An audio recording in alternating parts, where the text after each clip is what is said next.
Have you ever wondered why exactly English is that difficult for you and why you never seem to improve despite all the efforts? There are actually two sets of balances that you need to keep in mind as you go about teaching yourself English. The first set of balance is between input and output. This balance is a dynamic set of balance, which means that you need to constantly adjust your proportion of input and output to the current stage of your language proficiency and also your aim and purpose of learning this language. The most common problem for Chinese English learners is that we learn too much. We rely too much on textbooks. And textbooks won't interact with us. They, at best, just give us boring knowledge. So if you excel at the subject of English, you will only have this pool of dull and boring knowledge in your mind. Well, it may definitely get you through text, so you can be very good at answering reading and listening questions, but you won't be able to talk like a real person in English. In order to use English in real-world situations like communicating and interacting with people from different parts of the world, we need a kind of input that is more useful in a daily basis. So I would personally suggest to listen to podcasts and also YouTube videos and read novels instead of textbooks. As to how to balance input and output, I have a very useful suggestion is that you pair your input with output, which means if you read, you would have to write. You imitate what you read and try to write maybe 50 or 100 words.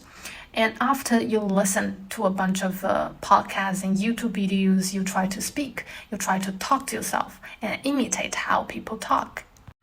So the second thing that we need to keep in mind to be consciously improving our English level and also be comfortable to speak English is our attitude towards the mistakes that we made.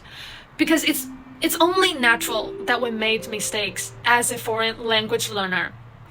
Because we make mistakes when we speak Chinese, and we easily forgive ourselves for that. And why should we give us a hard time when we make mistakes in English? Like, I am not even a little bit shameful about the mistakes that I made in the past videos because I made a lot of mistakes. I do. So this balancing attitude actually means that we shouldn't be, on the one hand, too self-conscious, and on the other, too oblivious of the mistakes that we made during speaking. Because if we are too self-conscious about the mistakes that we made, we may feel embarrassed. We may feel petrified to speak even more because we know that we are going to make mistakes. And the more we speak, the more mistakes we'll make. And this kind of prediction, this kind of thought will actually stress you out and even more deteriorate your language fluency. So that's something that we don't want.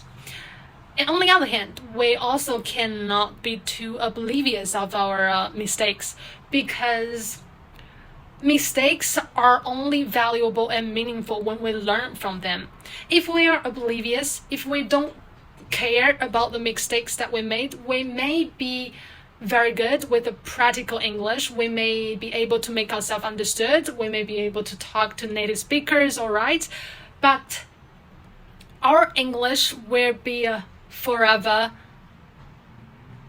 practical, but not like beautiful.